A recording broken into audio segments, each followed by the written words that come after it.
carrying two. Ian, Just like mine. can you talk about how much percentage difference there was between the 26 and the 20 when you had a similar tire?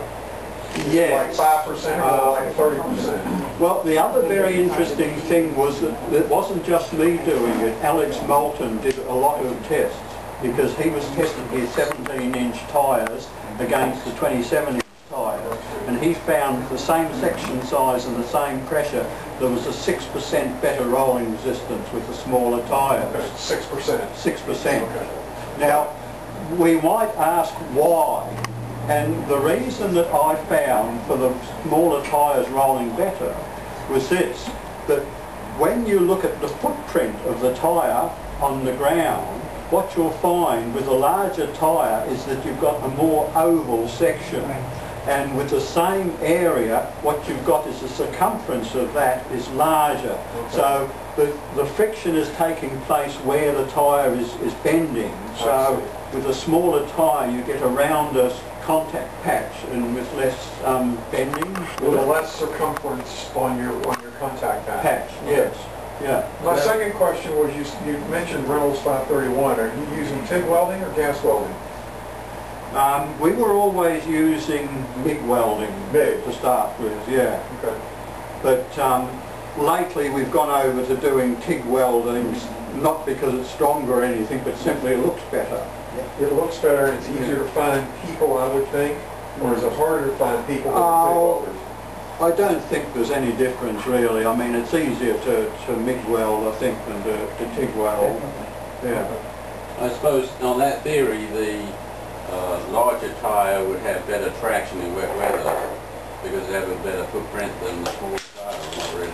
Well, the other thing that we found with the tyres, which was very interesting, was that any amount of tread on the tyre slowed it down because, you know, you've got that shuffling or you've got that movement. So the Kojaks are the way to go if you look at modern tires because they have no tread at all.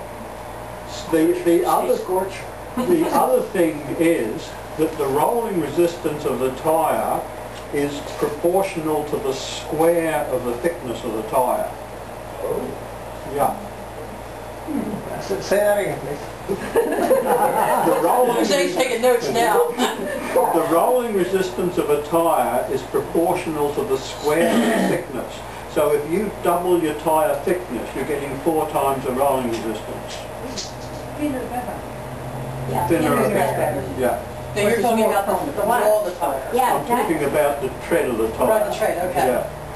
And the Kojaks are really thin. Yeah. Yeah. The Kojaks, you cut them up and I got glass cuts in mine, but you can still see that they're thin. Yeah. And they go dead pretty quick. But at least on my bike, the Kojak's the only way to fly. A solid tyre would really slow you down because that would be... Yeah, because then you're compressing more. Yeah, that's why the pneumatic tyres was such an improvement over the solid tyres, because you're flexing less material. That's all it really... And the other interesting thing we found is that if you take the tube out and you run it tubeless, then you get a 17% improvement in performance. 17%? Yeah. Wow. Now, a lot of people say that the rim strips to make a tube tire tubeless, the rim strips weigh a lot, but they still weigh only about half what the tube weighs, from what I understand. Yeah, there's a number of ways of doing it. If you take a standard tyre and you run that tubeless, then you'll be better off than taking a special tubeless tyre, because with a tubeless tyre what they do is they put another layer of rubber inside it to seal it, whereas the normal ones don't do that. But if you run them too high a pressure with sealant, then it tends to sort of push through the fabric. So. Have you offered trikes with tubeless tires? We have for racing, yes. And if you put this liquid in there that seals leaks and that, does that slow you down? Did you do any tests with that? Or? Well, that's what we use for the tubeless tyres. So the easy way of making a tubeless tyre is to get a rim, a tube, and cut the tube all the way around the outside, Right. put it over the rim, and then mount the tyre on top of that, and then put sealant in there and blow it up. So you get a seal all the way around. Alright, so the larger tire has the bigger footprint than the smaller tire. Now can you compensate by increasing the pressure? Well, And therefore decreasing the area of the contact area?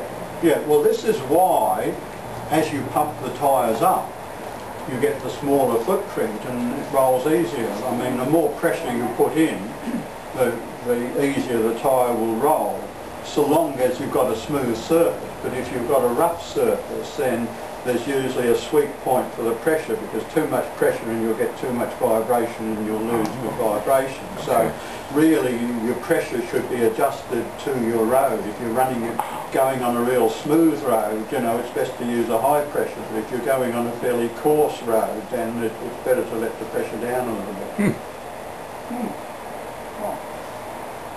Interesting. So this was the next machine that we produced. This is a GTR. So again, it's got the 20-inch wheels all around it, but it's designed for touring, so that these tyres are fairly tough. And this machine was quite successful. That's what Brian tested.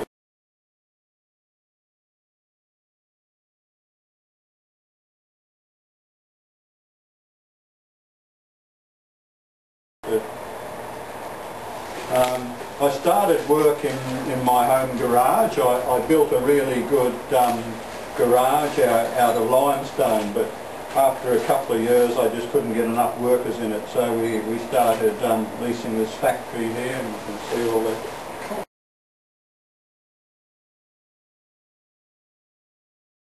the work has been busy there. That was many years ago. You figured out how many Greenspeeds you've sold?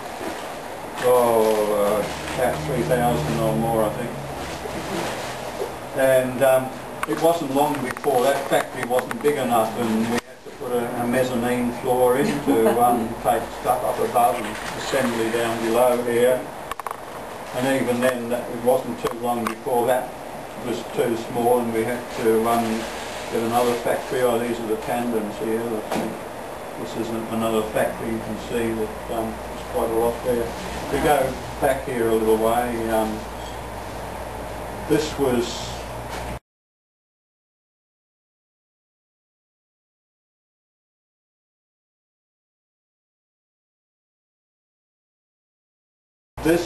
the very first tandem that we built.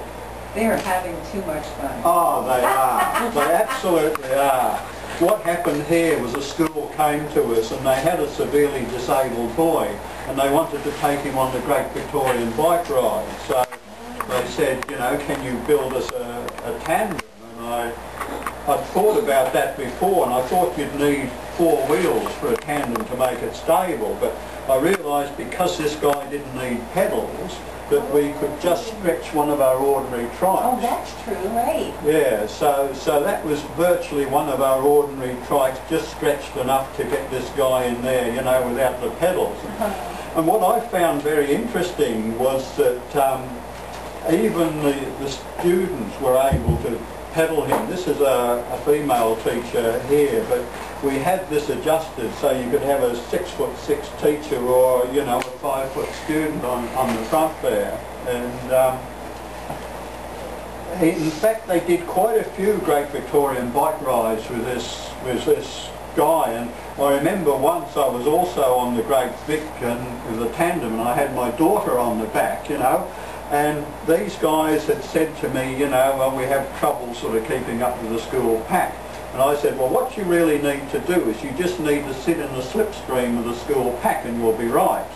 And anyway, my daughter and I are going along at what we thought was a good speed, and then this school pack goes past, and here these are on the back of it, and, you know, only one pedalling and away it goes. So I was so impressed after I built this one that I had another couple come to me, and they wanted a